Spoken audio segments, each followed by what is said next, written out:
I think the best thing for people in Hollywood that are entrenched in that world is to shut the fuck up. Because as soon as they start talking, people, like as soon as Robert De Niro starts talking, I'm like, Jesus, get that fucking microphone away from him so I can enjoy Taxi Driver. Robert De Niro has gone so hard partisan over the past 8 years. He is like example number one of Trump derangement syndrome. He's one of those, I'm moving to Canada if he wins, and he's never going to leave the White House if he wins. We're going to have Trump forevermore. I mean, hello, I hate to break it to you because I realize you're advanced age too, Robert, but people die. So he will leave. One way or the other, he's going to go. Robert De Niro thought he was stepping into a light political chat, share a few opinions, maybe trade a few jokes, and call it a night. But Joe Rogan and Megyn Kelly had other plans. They came ready for a serious exchange, not small talk. One moment, De Niro was speaking confidently. The next, he was completely thrown off. Rogan made a sharp comment that had Kelly laughing so hard she could barely catch her breath. Meanwhile, De Niro suddenly looked like he realized witty comebacks don't show up on cue. Yeah, it's heartbreaking. Yeah, it's heartbreaking. Yeah, I don't want to hear. I love De Niro. I love those mob movies. It's like I don't want to hear him that he's a moron. I don't want to hear him talking about politics and about Trump supporters, and just shut the fuck up. This wasn't a debate. It was a public takedown. You don't often see a Hollywood star get this thoroughly called out without a script in hand. If Robert De Niro earned money every time he launched into one of his dramatic political rants, especially his over-the-top anti-Trump speeches, he'd probably on his own island by now. One where no one even dares mention the name Trump. But instead, he's stuck on stage, turning award shows into personal soapboxes, flubbing lines, shaking his fists, and turning every appearance into a one-man protest. What he didn't see coming? This time, the pushback was real. Just when the public was about done with another fired-up speech from an actor best known for playing mobsters, two media powerhouses, Joe Rogan and Megyn Kelly, jumped in, separately but with the same no-nonsense energy, and they weren't holding back. Yeah, like you didn't think this through. Like this is, and he's getting yelled at. He's doing an outside press conference. Like, Robert, you're 80 years old. Don't ruin this thing. You've had this life where you were a fucking raging bull. You know, you were you were in The Godfather. Like, stop doing this. Man. Don't do this. I'm terrified to meet some of those people I looked up to now. You should be. I mean, like I've met a few of them, and it's actors in particular, because their whole business is pretend. Their whole business is pretend. First up was Joe Rogan, who dove into the situation with his usual no-nonsense style. It was like he stumbled into a political soap opera and decided to cut through the drama with blunt, unapologetic truth. No build-up, no sugarcoating, just straight talk that left little room for Robert De Niro's usual theatrics. While De Niro was out front giving what looked like a solo stage performance, ranting and raving in front of half-interested celebrities and gold-plated trophies, Rogan was in his studio, calmly calling it like he saw it. He didn't even have to say De Niro's name. The description was so on point, it was clear who he meant. Rogan painted a picture of a certain kind of Hollywood star, someone who played tough guys on screen and now thinks that makes them a political expert. According to him, just because an actor once delivered lines about loyalty and power in a crime film doesn't mean they understand real-world issues. And with that, Rogan made his point loud and clear. People shouting him down like, your movies suck. That's not true. No, his movies are very good. Suck. He's one of the greatest actors. I mean, he's the heir apparent to Brando, blah, blah, blah. But he's a loon. Yeah. I mean, you have to just say what he is. He's, he has, basically, I describe this to people. You know what's happening now? Because people are aware about concussions and the problems with CTE. When you get hit and you get a dinger in football, they put you in the blue tent, in the sideline. Yeah. That's what needs to happen to Democrats. They need to go in the blue tent for a little bit, kind of, get your eyes checked, and then come out and be rational again. Yeah, cool off and a De little. Niro needs to go in the blue tent. I mean, because it's not calming things down. We need to be rational. Let's be honest. This is a guy who spent 3 decades playing a character named Vito, not writing policy. It's like your neighborhood barista trying to teach NASA how to build rockets because they made a really good cappuccino. And Rogan, he tore that illusion apart with the kind of ease you'd expect from someone who's seen through a lot worse. He called out the ego, the inflated sense of self that some celebrities carry, thinking their time in the spotlight makes them experts on everything from politics to foreign policy. They're not looking for real conversation. They want applause. They don't want to be challenged. They want to be agreed with. In their minds, that SAG card isn't just for acting, it's their all-access pass to global affairs. Rogan broke it all down in his usual style, relaxed, a little irreverent, throwing in jokes as he casually picked apart years of Hollywood's self-importance. No shouting, no over-the-top theatrics, just sharp observations delivered with a smirk. He never had to say Niro's name. But let's be honest, the whole segment might as well have been titled Robert, the sequel. Robert De Niro.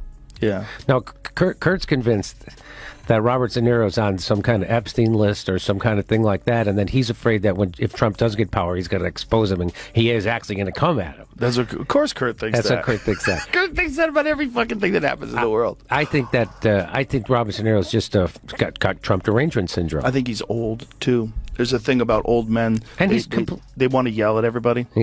And he's completely... Did you see when he went and gave that speech outside of the trial? That was bizarre. Who told him that was a good idea? At this point, it stopped feeling like a Hollywood moment and started sounding more like a cautionary tale about a legendary actor who traded his presence for non-stop outrage.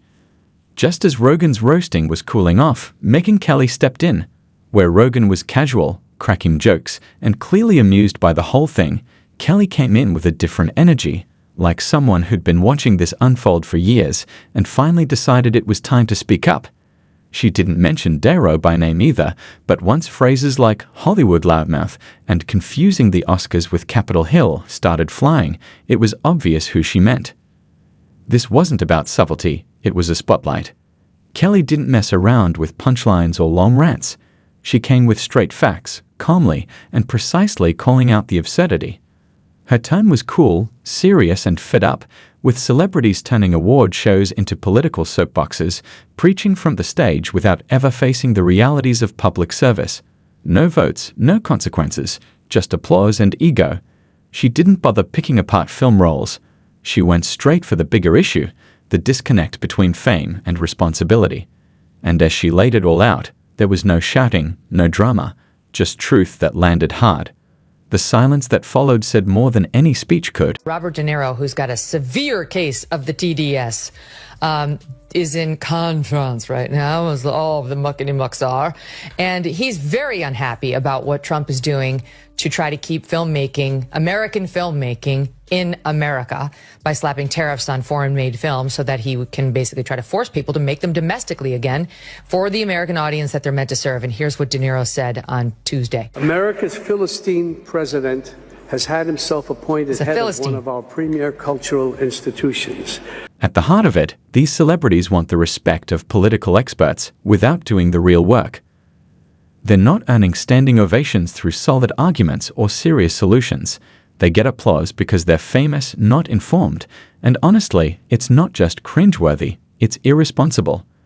When stars start playing moral authority, they're usually just talking to rooms full of people who are either too polite or too paid to disagree. But Megyn Kelly wasn't buying into it. She called out the whole show for what it was, a self-indulgent loop of praise, designer suits, and rehearsed speeches. The same tired lines, the same polite claps, the same smug nods, over and over. Think Groundhog Day, but glossier and with less awareness. Kelly went straight for the double standard. She exposed the real disconnect. Celebrities who live in guarded mansions, surrounded by luxury, preaching about fairness and justice from a stage made for awards, not accountability. It's hard to take a lecture seriously when it's coming from someone heading home in a car worth more than most families make in 5 years. Her message cut through. Authenticity still matters. People are tired of being talked down to by millionaires who've spent decades in makeup trailers being told they're brilliant. Eventually, the cameras stop rolling, the lights go out, and what's left is just a man who once played a mobster, now ranting into the air like he's fighting for democracy. And then he starts yelling at regular people.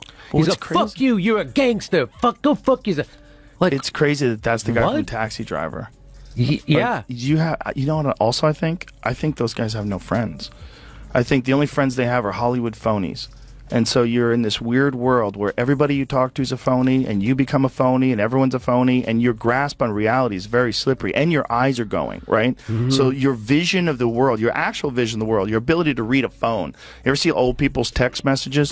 The fucking text on their phone is like as big as my hand. Yeah. It's crazy. And so your vision of the world is blurring, literally and figuratively, and then you're getting old, and when old people are tired and cranky, they just want everyone to listen to them, and they don't have time to have a calm conversation, and you state out your opinion, I'll state my opinion, let's see where we have common ground. Get off my... And now, the audience isn't clapping, they're laughing. That's the twist in this whole indirect roast. What makes it even better is how different Joe Rogan and Megyn Kelly are. One's a former USC commentator turned podcast heavyweight who probably thinks kale is a government conspiracy. The other's a sharp media veteran and attorney who can take down a weak argument before it finishes forming. They're total opposites, but when someone's being this ridiculous, it doesn't take a team effort to call it out. All it takes is a mic and common sense. Rogan treats the whole thing like comedy. To him, it's performance art, funny, sad, and a little absurd. Kelly, on the other hand, isn't laughing. She's methodical, breaking it all down like a surgeon with no time for fluff. While Rogan jokes about actors taking themselves too seriously, Kelly's stunned they're even allowed near real conversations about policy. Different styles, same verdict. Because at this point, Robert De Niro isn't coming across as a wise Hollywood elder. He's showing up in a suit, delivering dramatic monologues nobody asked for, and sounding more like a meme than a message. The punchline: he doesn't even realize it. That's what makes these takedowns land so hard. There's no need for shouting matches or big confrontations. The critique is so clear, so obvious, that any response would only make it worse. When two people from completely different worlds start pointing at the same issue, the spotlight kind of turns itself on. And suddenly, everyone sees it. Rogan didn't need De Niro in the room. Kelly didn't send a polite invite to debate. They didn't need to. His greatest hits had already spoken for him. It felt less like a setup and more like two sharp minds stumbling onto the same mess from opposite directions and both shaking their heads. Somewhere along the way, De Niro's serious political act turned into full-blown satire. And the only person who hasn't noticed is De Niro himself. Nothing proves that more than being publicly roasted, separately, by two media figures who don't even run in the same circles. No plan, no collab, just mutual recognition that, yeah, this needed to be called out. And when that happens, you're not the voice of reason anymore. You're the guy in the park yelling at pigeons, loud, dramatic, arms flailing, and still convinced you're making sense. Look at that. Well, it's a global problem because it's the greediness of these studios and some of these actors that, you know, make a lot more money overseas than they would here. But I look at the film industry in the United States, and my father worked in the film industry in Boston. He was a transportation coordinator for the Teamsters Union. So I know a little bit about it. I look at the film industry as we have some of the most creative people in the world. Meanwhile, Rogan's audience is cracking up at his wild comparisons, likening Hollywood actors in politics to fans role-playing at Comic-Con. Over on Megyn Kelly's side, her viewers are nodding in agreement, fully on board as she dismantles millionaire activists who play revolutionary between brunch and Botox appointments. Both crowds walk away thinking the same thing. Just because you starred in Raging Bull doesn't mean you're ready to lead one. The irony couldn't be sharper. This is the same guy who built his legacy playing tough, grounded characters, and now he's out here ranting like Congress meets Twitter, all caps, all chaos. It's like watching a Michelin-star chef slap a slice of plastic cheese on filet mignon and insist it's fine dining. Why is he talking about this? Why is he talking about this publicly? I'm going to say one thing. Trump. If you're going to come out and say that you have a really deep-seated hatred for one of the two people running for president, you can't just be, he's a bully, he's a piece of shit, I hate him. He's an idiot. Colin Powell said it best. He's a national disaster. He's an embarrassment to this country. It makes me so angry that this country has gotten to this point, that this fool, this bozo, has wound up where he has. You probably, if you're going to express yourself about it and alienate 50% of the country, which it seems like it is, you're going to have to do better than that. If there's one message Rogan and Kelly managed to deliver loud and clear from completely different worlds, it's this. The public deserves better than a millionaire in a tux melting down on stage and calling it activism. There's something undeniably sad about watching someone with that much fame and influence wasted on self-indulgent speeches at award shows. Let's be real, you're not leading a movement. You're giving a monologue to a room full of assistants and catered shrimp. The people driving real change aren't grandstanding on stage or yelling into social media, hoping likes turn into votes. They know something Robert De Niro seems to have forgotten. Influence without insight is just noise. And lately, his rants sound less like meaningful commentary and more like your uncle who just discovered Wi-Fi and refuses to log off Facebook. That's what makes all of this strangely hilarious.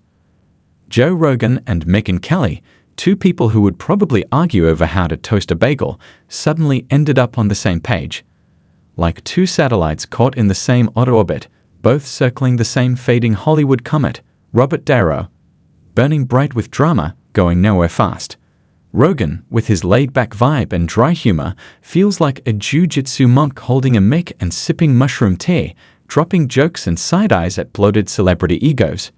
Kelly, sharp and precise, is the courtroom tactician, cutting through delusion with a single sentence and not even smudging her mascara.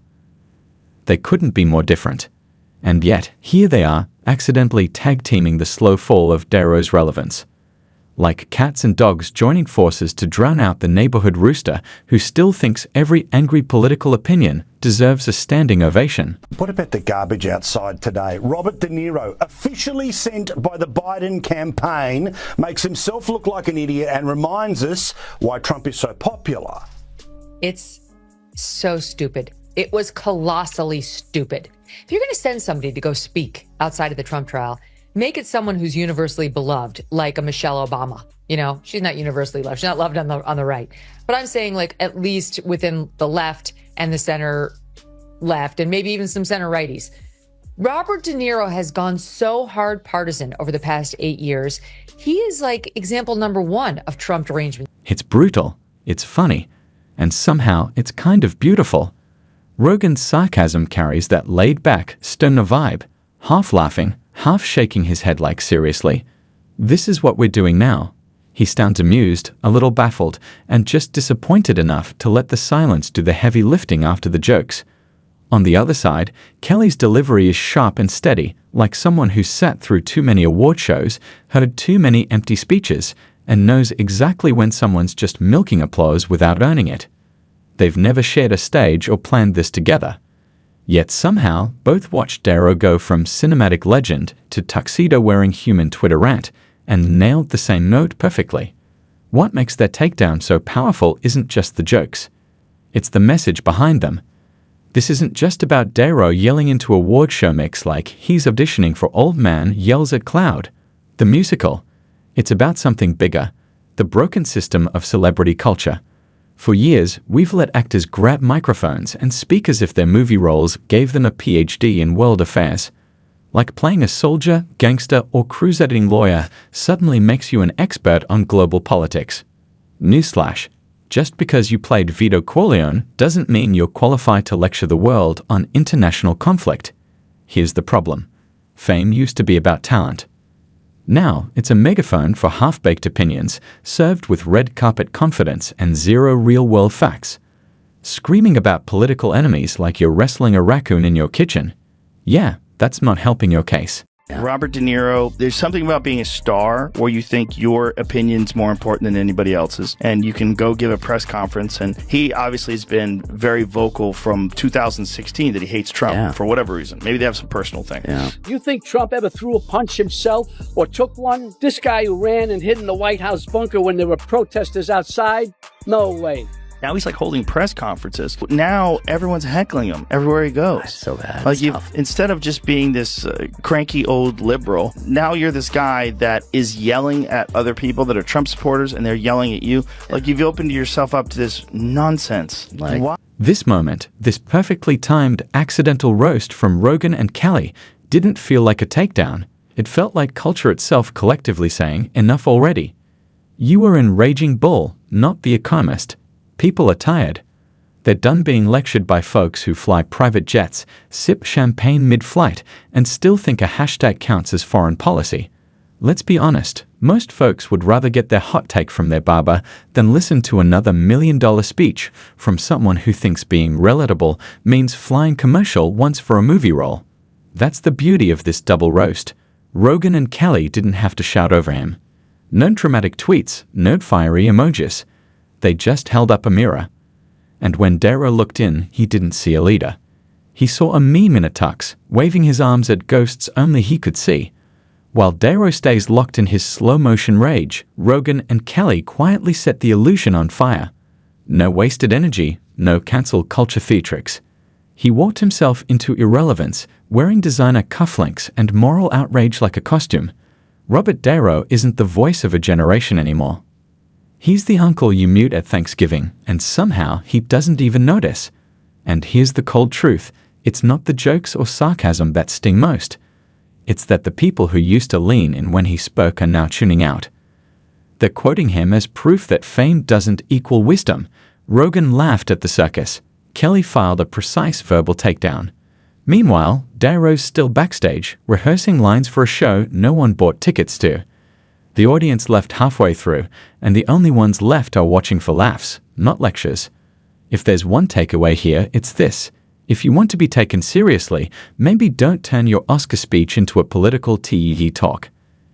And if two people as different as Rogan and Kelly, who probably can't even agree on pizza toppings, are roasting you from opposite corners of the media world, that's your cue to look in the mirror. Because the real performance wasn't Taxi Driver or Raging Bull. It was that unscripted meltdown on live TV, where a legend slowly became the star of a roast he never saw coming. And honestly, what a show it was. If you enjoyed this breakdown, hit like and subscribe. I'll catch you in the next one. Because in this circus, the show never really ends.